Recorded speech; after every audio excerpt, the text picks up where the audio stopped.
early 1945, Hitler's Third Reich was entering its death throes.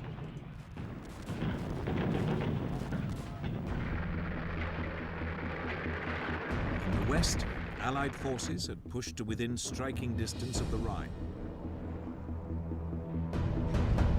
In the east, the Red Army was crossing the Polish border into Germany.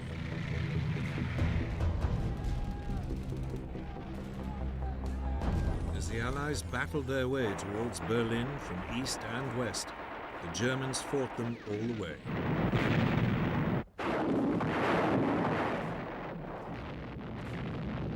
But it was a hopeless task. By May 1945, Hitler would be dead, and Germany finally defeated.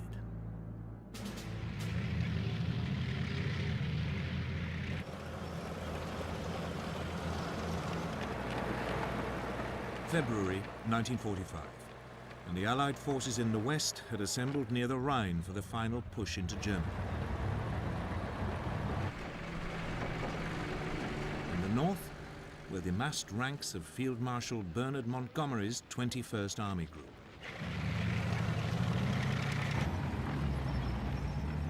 To its south was General Omar Bradley's 12th Army Group. It included the US Third Army, commanded by General George Patton.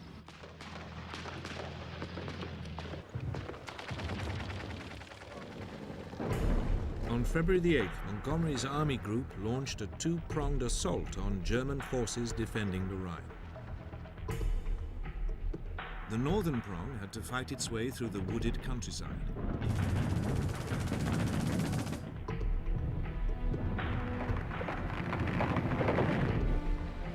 The southern prong was delayed when the Germans released water from a series of dams, flooding the surrounding area.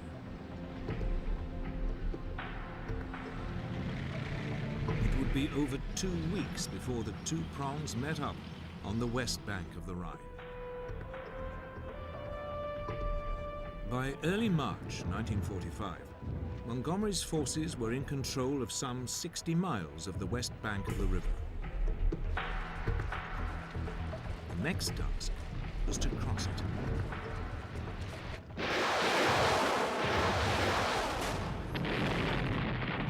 South of Montgomery, Bradley's armies were also moving eastwards, looking for a route across the river.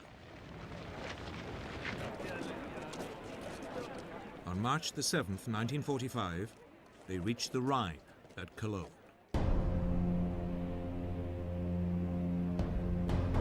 But Hitler had ordered all the bridges to be destroyed.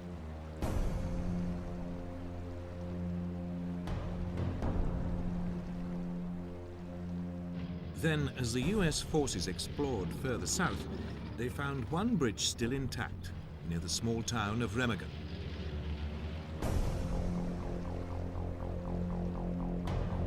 They made a dash for it, brushing aside German resistance.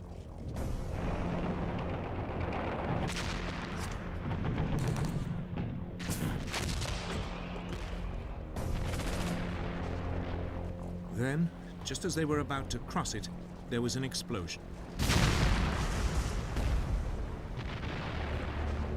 But against the odds, the bridge remained standing. A small group of Americans raced across it, desperately cutting any wires that looked like demolition cables. US commanders began to push men across as fast as possible.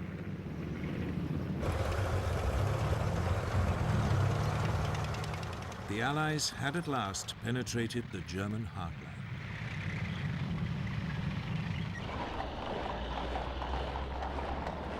In Berlin, news of the capture of the bridge at Remagen infuriated Hitler.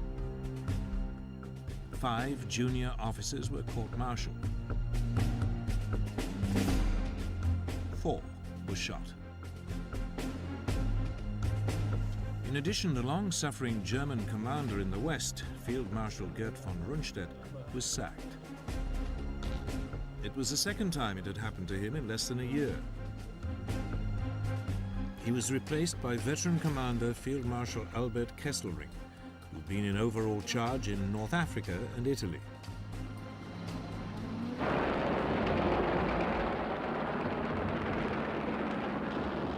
Over the next week, the Germans launched desperate air attacks to try and destroy the bridge at Remagen.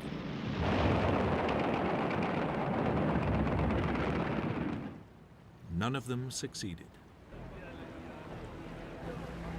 Then, suddenly, on March the 17th, while combat engineers were repairing it, the bridge unexpectedly collapsed.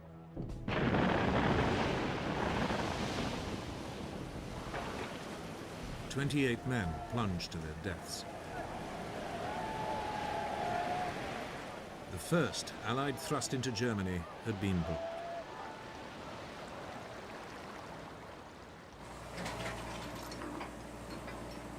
Meanwhile, further north, Montgomery was preparing the first full-scale Allied crossing of the Rhine.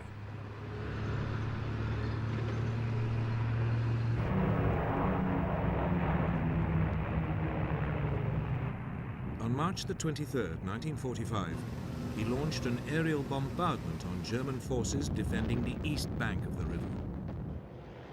Some 200 RAF Lancaster bombers virtually flattened the town of Wesel. Then British commandos in Buffalo amphibious vehicles crossed. They met little opposition from the dazed German defenders.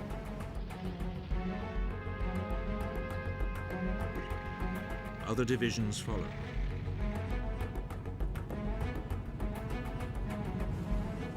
Crossing lasted all night.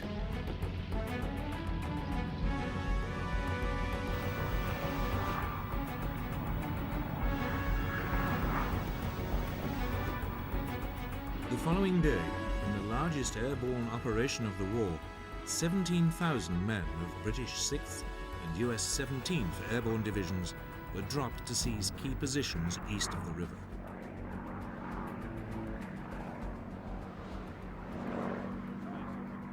They were met by heavy German anti-aircraft fire.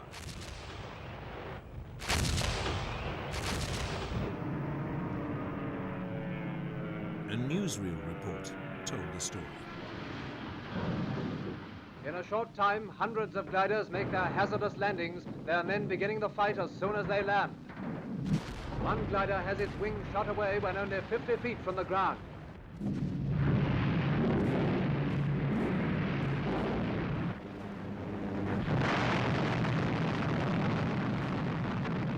More than half the gliders were destroyed or damaged before landing.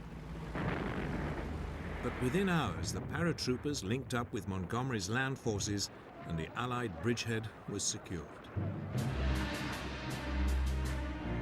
It should have been, for the ferociously competitive Montgomery, a moment of glory. But he'd been upstaged. The night before, his great rival, General Patton, had unexpectedly crossed the Rhine near Oppenheim and had already entered Germany. It was a sign of the intense rivalry between Montgomery and American commanders as they competed to be the first into Germany. Over the next few days, there were more Allied crossings. German defenses along the Rhine collapsed.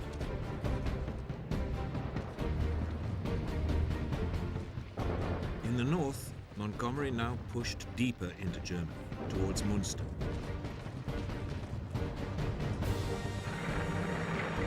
In the south, Bradley's forces, including Patton's Third Army, pushed east towards Marburg and Lauterbach.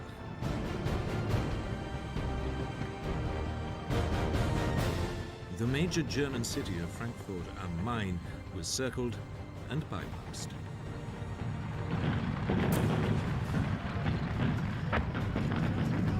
Die-hard German troops fought back ferociously.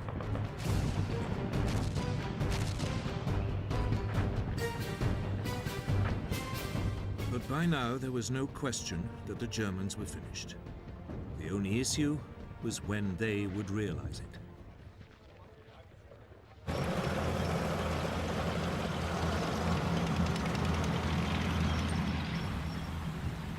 As the Western Allies battled their way across West Germany, Stalin's Red Army in Poland prepared to launch a major offensive on Germany's eastern border.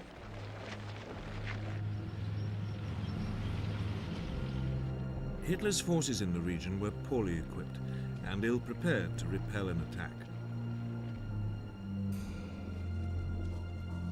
The supplies of weapons had run so low, they were reduced to using First World War rifles. German intelligence estimated the Red Army's infantry outnumbered them 11 to 1. The Russians also had vastly more tanks and artillery. But the Germans had nothing left. Hitler's strategic reserve had already been used up on the Western Front. On January the 12th, 1945, the Russian offensive began with the usual artillery barrage.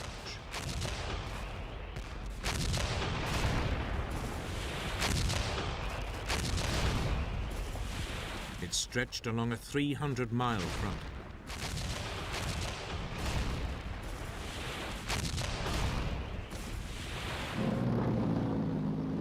A week later, the Red Army drove into the devastated remains of Warsaw.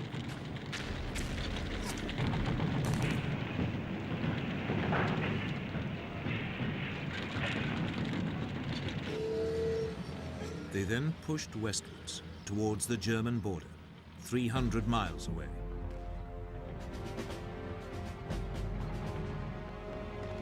To the south, a second Soviet force took the Polish town of Chronicle on January the 18th.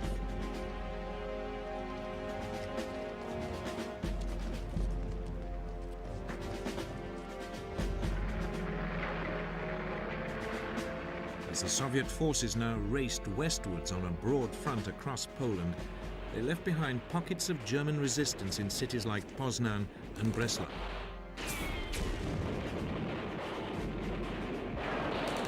These would later be mopped up.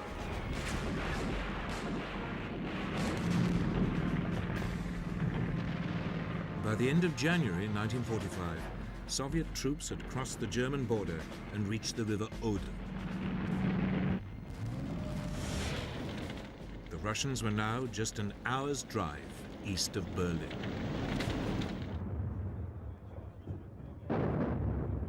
For the veteran Russian commander Georgy Zhukov, it had been a triumph. He had traveled 300 miles in just 14 days. It was one of the fastest and longest blitzkrieg advances in military history.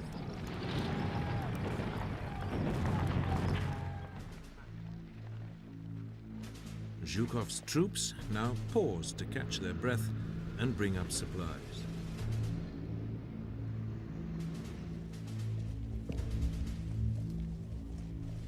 They were soon joined by a second group of Soviet armies that dug in to their south on the river Neisse.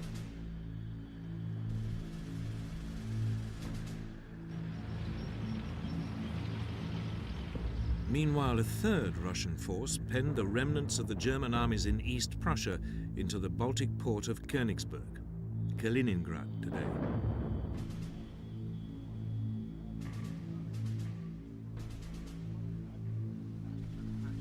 Hitler had appointed the SS chief Heinrich Himmler to command his forces in the neighboring region. It was a sign of how deeply he had come to distrust his army generals. But Himmler had no military knowledge or experience.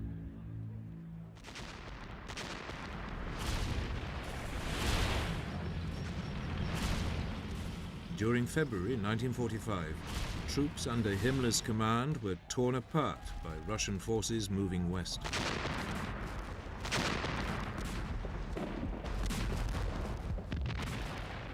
This time Hitler could have sent reserves. A large force of German troops still occupied the Courland Peninsula in neighboring Latvia. But in another bizarre decision, Hitler refused to allow it to break out and provide assistance.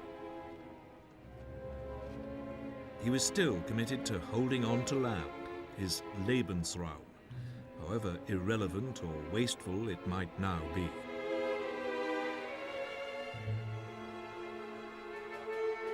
It meant some 200,000 German troops spent the final months of the war doing nothing.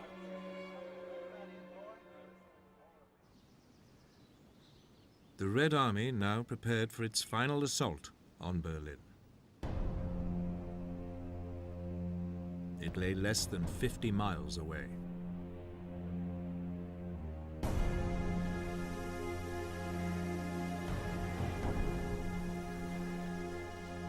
In Germany, the imminent Soviet invasion caused mass panic among the civilian population. The Russians had seen firsthand the horrors perpetrated by the Germans in the Soviet Union. They'd witnessed whole towns and villages destroyed, their inhabitants massacred. They were now very clearly looking for revenge. There were horrific tales of Russian rape, murder, and pillage. In snow and bitter sub-zero temperatures, more than 5 million German civilians on the Eastern Front fled their homes and flooded west to seek refuge. 2 million people were evacuated by sea from German-held ports along the Baltic coast.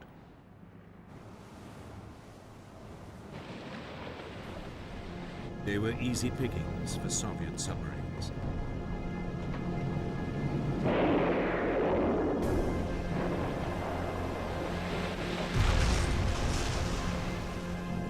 "24 German passenger ships were torpedoed.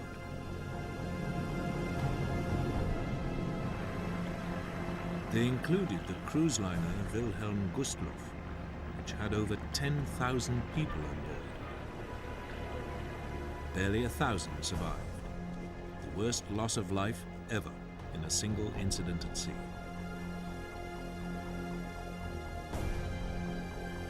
Hitler's acting Chief of Staff, General Heinz Guderian, now urged the Führer to bring back any units that could be spared from the Western Front to defend Berlin.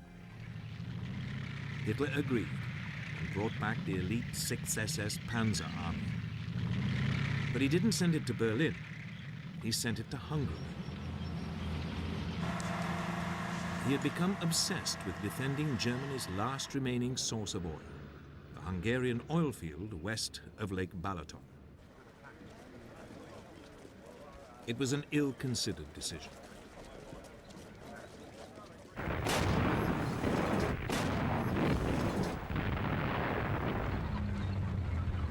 In Hungary, the panzers were hopelessly outnumbered by the Russians.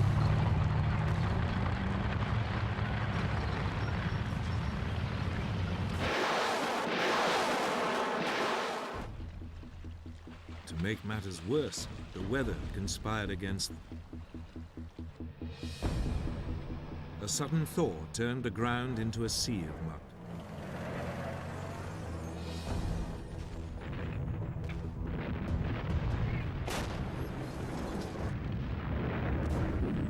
For several days, the panzers struggled to hold back the advancing Russians.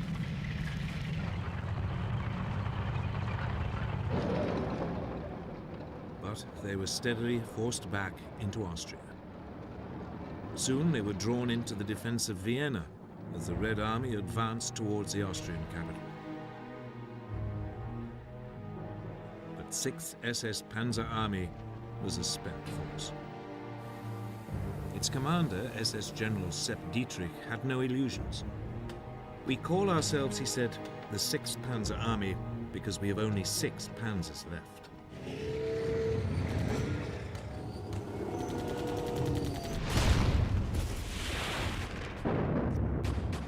On April the 10th, the Red Army swept them aside and took Vienna. As they did so, the question now became, who would be the first to reach Berlin? Would it be the Red Army or the Western Allies? The race for Berlin had become not just a military, but a political issue.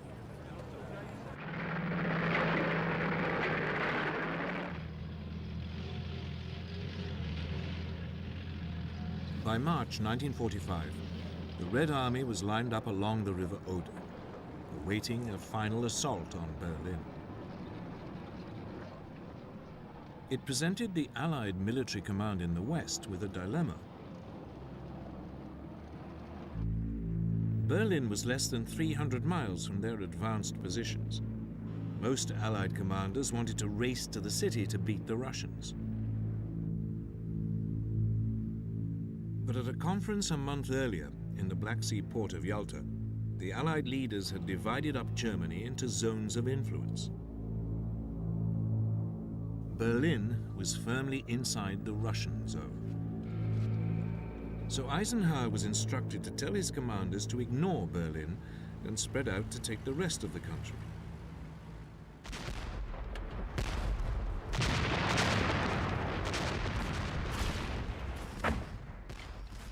On April the 1st, US troops surrounded the German industrial cities in the Ruhr.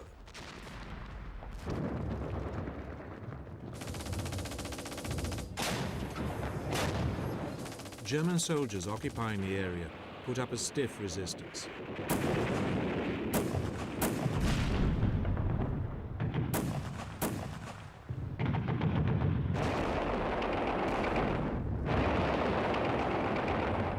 When, 2 weeks later, the area fell, more than 325,000 troops were taken prisoner. It was one of the largest number of German prisoners taken in the war so far. The German commander, the die-hard Nazi Field Marshal Walter Model, committed suicide.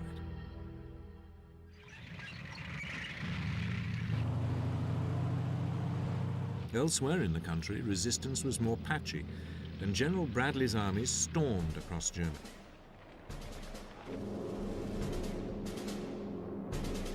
By April the 18th, 1945, the US forces had punched a corridor through to the Czech border, splitting Germany in two.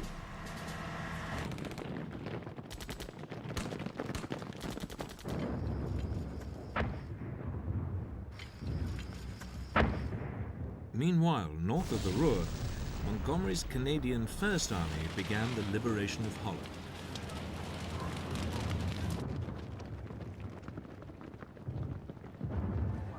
The Dutch had suffered horrendously during the bitter winter of 1944-1945.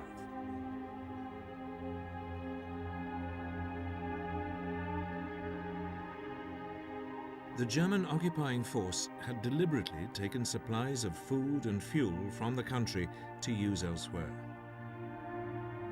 There had been widespread deaths from starvation and cold.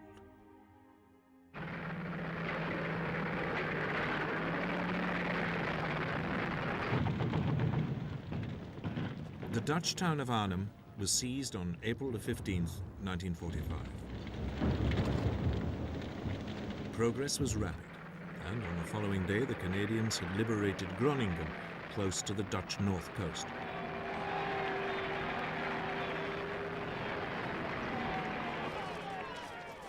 That left a German army virtually intact, but surrounded near Amsterdam.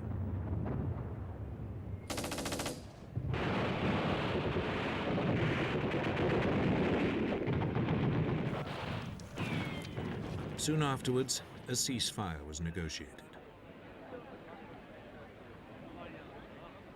Allied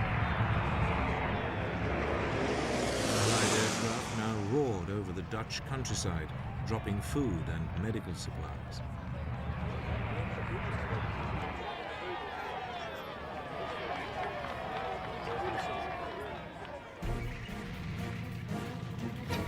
At the same time, the British Second Army, also under Montgomery's command, pushed fast across the North German plain. Osnabrück fell on April the 4th. The British were soon at the German port of Bremen. Here there was fierce German resistance.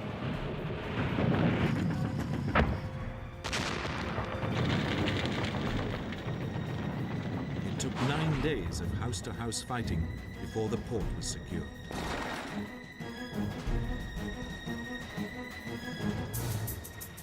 2 days later, Montgomery's British forces reached the Elbe at Lauenburg.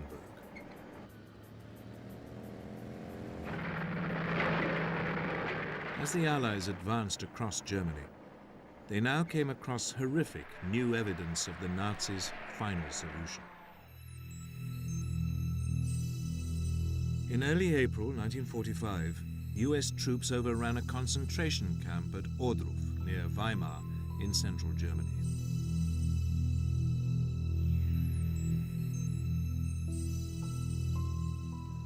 A visibly shocked General Eisenhower paid a visit. The SS had evacuated most of the prisoners, but they had left behind piles of bodies.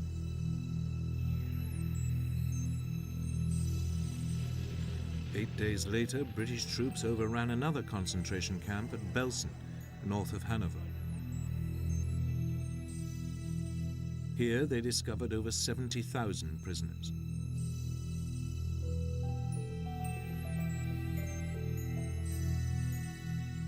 Thousands were already dead. The remainder were starving and disease-ridden.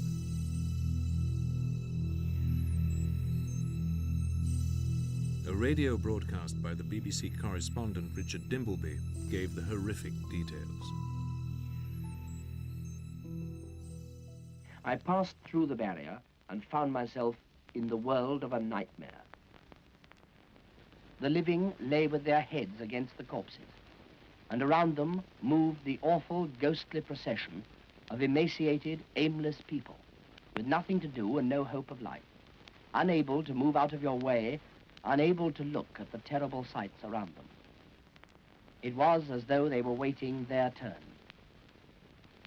This is what the Germans did.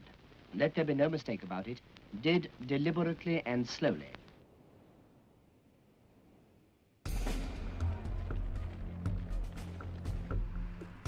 Meanwhile, far to the south, in Italy, the German front was also starting to collapse.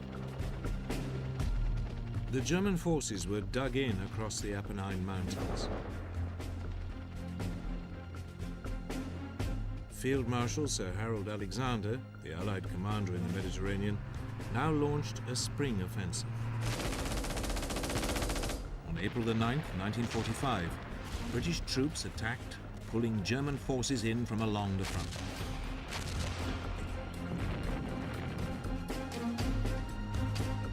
Five days later, US troops also moved forward and swiftly reached the south bank of the River Po. The Germans retreated to the north bank. But Hitler's commander in Italy, General Heinrich von Wietinghoff, had no illusions that he could hold back the Allied advance for long.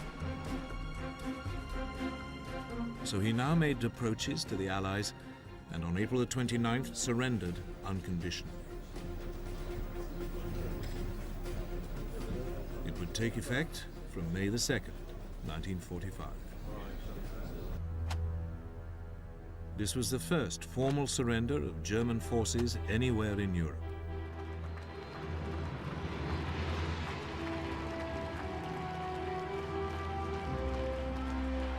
The war was moving swiftly towards a conclusion.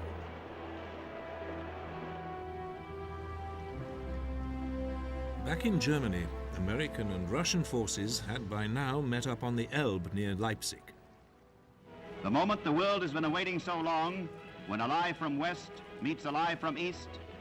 The meeting was achieved on April 26, when a detachment of the American 69th Infantry Division, under Major General Reinhardt, was rowed across the Elbe to the Russians assembled on the far bank. The stage was set for the final assault on Berlin. Hitler was desperate. He now turned to the old and very young for help in defending the city. His 1,000-year Reich was preparing for its final, apocalyptic struggle to survive.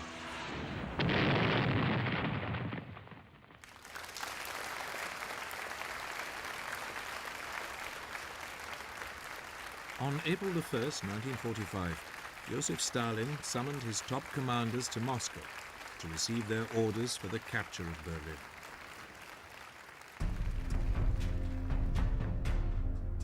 Marshal Georgy Zhukov, Russia's most successful commander, would make the main assault from his bridgehead on the Oder River. A second group of Soviet armies, under Marshal Ivan Konev, would cross the river Neisse further south and push deep into Germany, bypassing the German capital.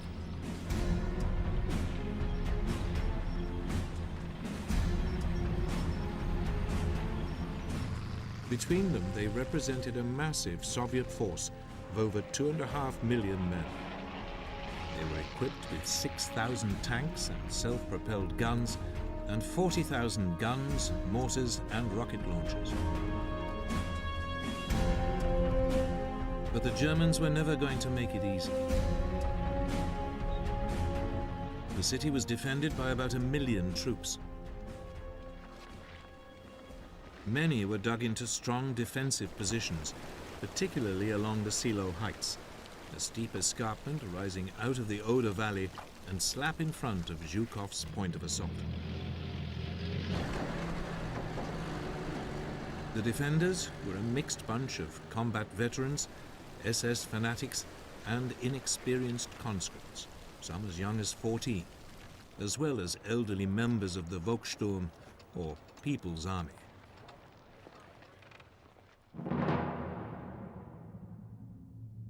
By now, Hitler had retired to a bunker under the Reichschancellery in Berlin. He was a heavily medicated and shambling figure who spent much of his time issuing increasingly unrealistic orders to largely imaginary armies. His public appearances were becoming ever more rare. But in early March, he was persuaded to visit some of the troops preparing to defend the Oder Line.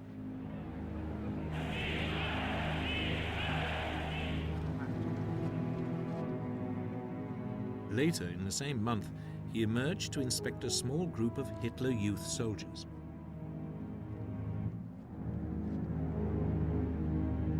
It was his last ever appearance before the cameras.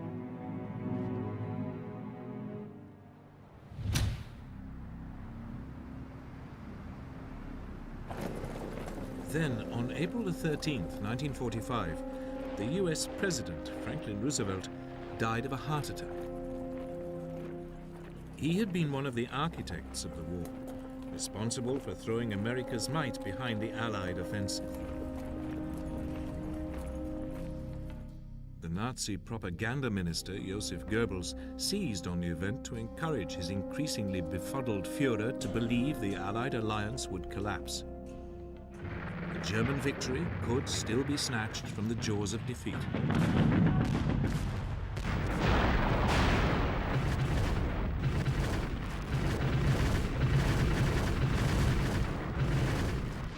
But any illusions were rapidly dispelled.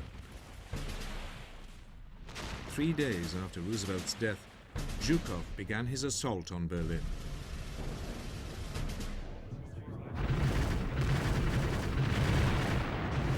He had one gun for every 13 feet of the front. But the German defense had anticipated it and pulled back to avoid the bombardment. As a result, when Zhukov's infantry advanced, they met unexpectedly heavy resistance.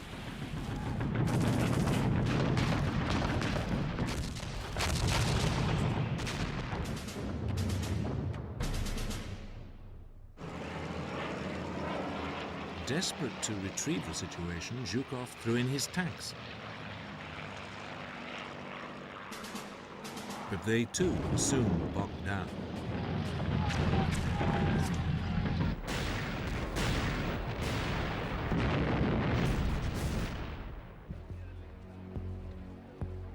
Meanwhile, to the south, the assault by Konev's second group of armies had gone better.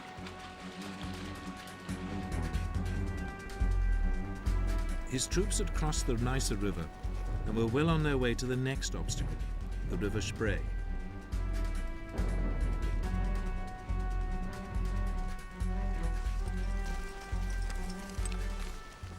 Stalin stoked the rivalry between his two commanders by authorizing Konev to swing his tanks north towards Berlin. He was only too happy to see a race to take the city.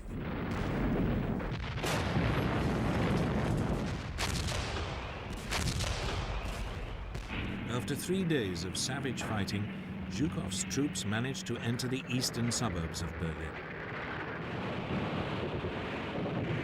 At the same time, Konev was approaching the city from the south. There was desperate German resistance.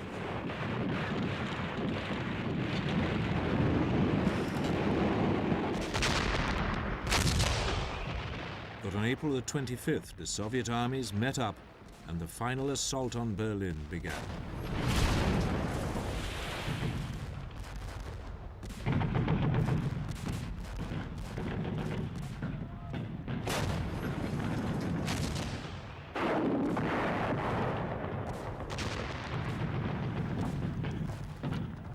As the fighting moved on from district to district, civilians began to emerge from the cellars. But the Russians took little notice of the flags of surrender.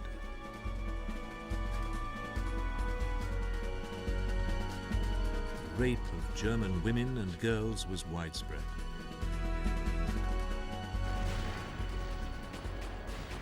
After 3 more days of fighting, the city's remaining defenders were pinned down in a narrow strip of central Berlin less than 2 miles wide.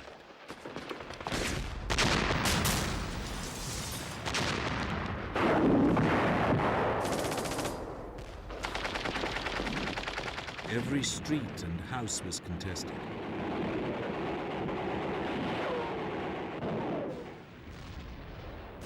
Then, on the morning of April the 30th, Soviet troops began an assault on the Reichstag, the German Parliament building. Stalin regarded it as the symbol of Nazi power.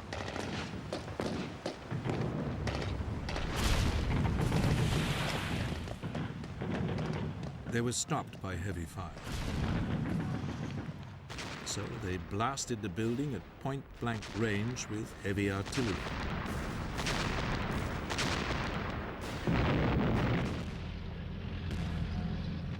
That evening, the Russians stormed it.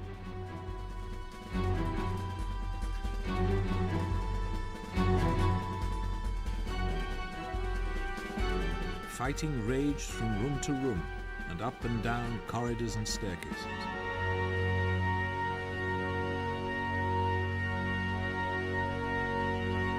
It would take 4 hours before the red flag could be hoisted on one of the towers.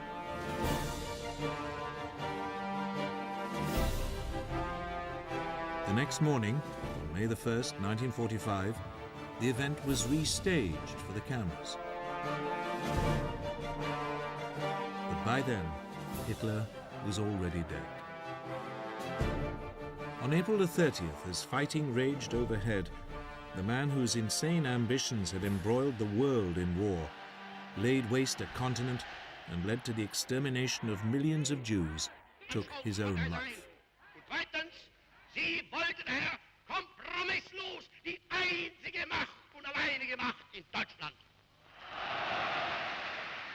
Wir können glücklich sein zu wissen, dass diese Zukunft restlos... His longtime mistress, Eva Braun, who he'd married the day before, died with him.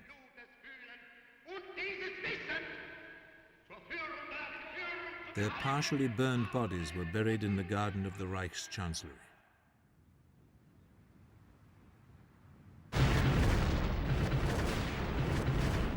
But the fighting continued.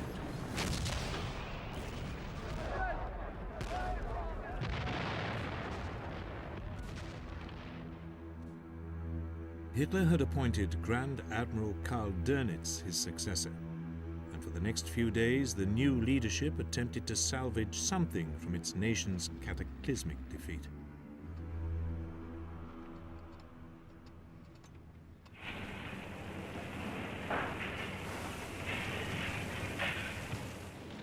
On May the 1st, 1945, the day after his death, German people were told that their Führer had fallen in battle. but they were told to continue the fight against the Bolshevik menace.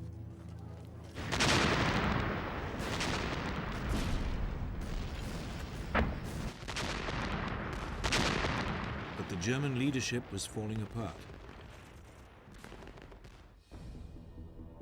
In Berlin, Joseph Goebbels and Martin Bormann tried to negotiate a city-wide ceasefire with the Russians. But the Russian commander, Marshal Zhukov, demanded unconditional surrender of all German forces everywhere. It was more than Goebbels and Bormann could deliver. Fighting in Berlin continued.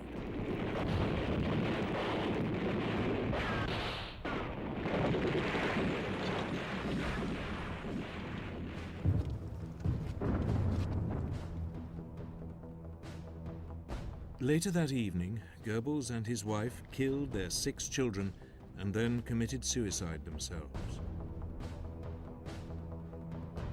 That same night, Bormann disappeared. Eventually, in the 1990s, DNA testing confirmed that a body found in Berlin was his.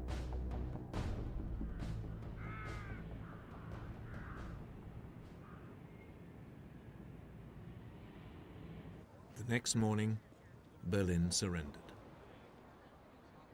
By mid-afternoon, all fighting in the city had stopped.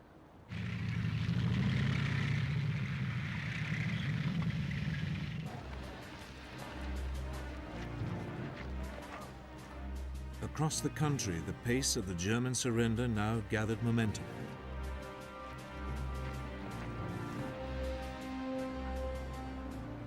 The following day, Dönitz sent a delegation to the British commanding officer, Field Marshal Montgomery. He offered to surrender all German forces in northern Germany.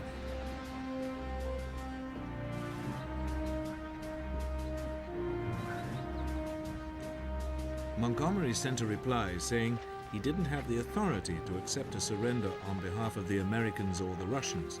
He could only accept the surrender of those troops fighting him. Dönitz had no choice but to agree to Montgomery's terms. But that left Germany still fighting in the rest of the country.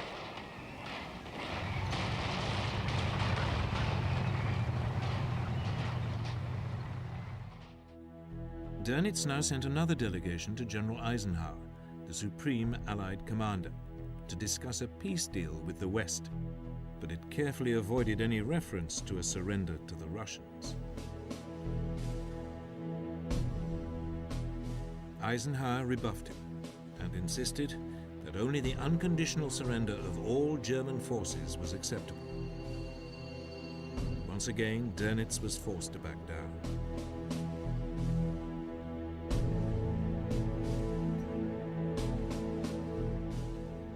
At 2:41 in the morning of May the 7th, 1945, at Eisenhower's headquarters in France, General Alfred Jodl, Hitler's chief of operations throughout the 6 years of war, signed a document of unconditional surrender.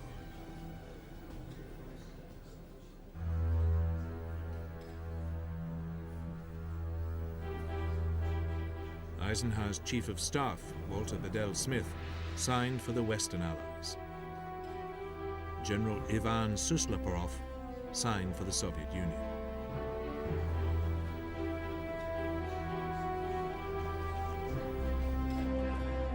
The only member of the Allies' side not happy with the arrangement was Stalin. The Soviet Union had suffered too much to miss out on its own humiliation of the Germans. So Stalin countermanded Suslopurov and declared Russia would only accept a surrender in Berlin.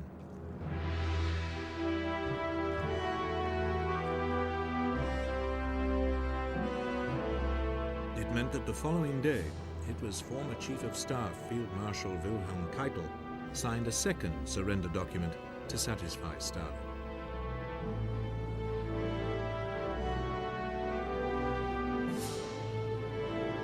Marshal Zhukov signed for the Soviet Union, with Air Chief Marshal Sir Arthur Tedder signing on behalf of the Western Allies.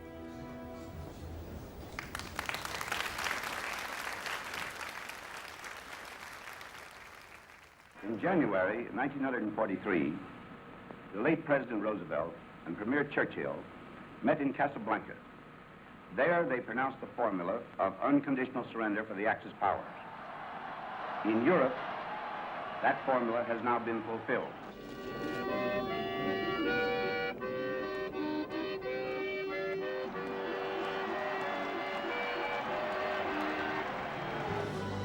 Across Europe and the United States, crowds began to celebrate the end of the war in Europe.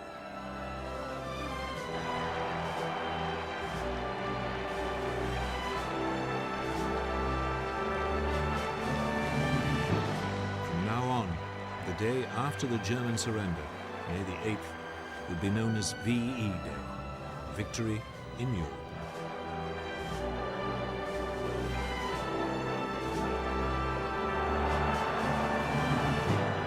But as the celebrations continued, many were aware of two very sobering issues.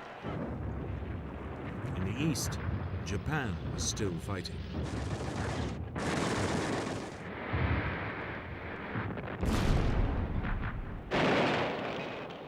And in Europe, the continent lay in ruins, and huge problems needed to be solved.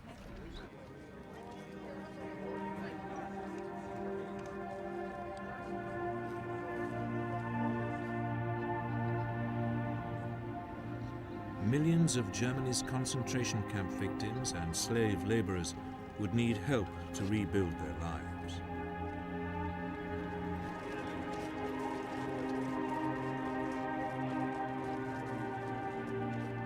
Millions of captured German fighting men had to be screened before being allowed to go home to identify and arrest major war criminals.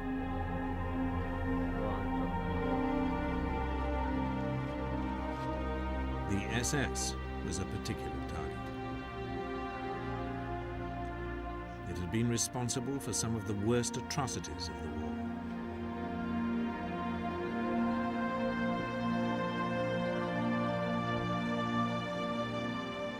Leading Nazis like Hermann Goering, head of Hitler's Air Force, were rounded up and paraded in front of the cameras. Other top Nazis arrested included civilian leaders like Albert Speer and military leaders like Jodl and Dönitz. They would be put on trial in the German city of Nuremberg for crimes against humanity. You must plead guilty or not guilty. Bekenne mich im Sinne der Anklage nicht schuldig.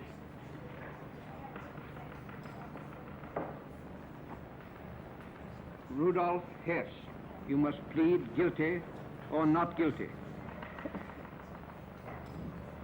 Nein. That will be entered as a plea of not guilty. The Nazi leadership received sentences ranging from the death penalty to 10 years in prison. Goering committed suicide before he could be hung.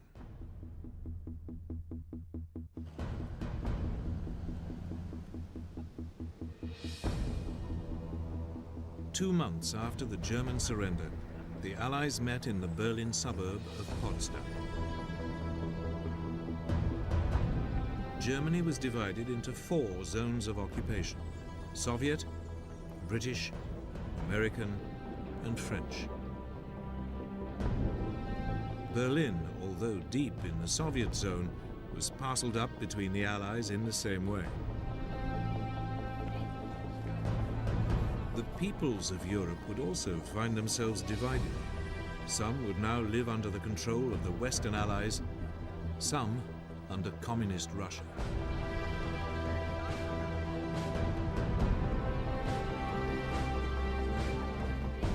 But before any of this could be faced, there was still the war in the Pacific.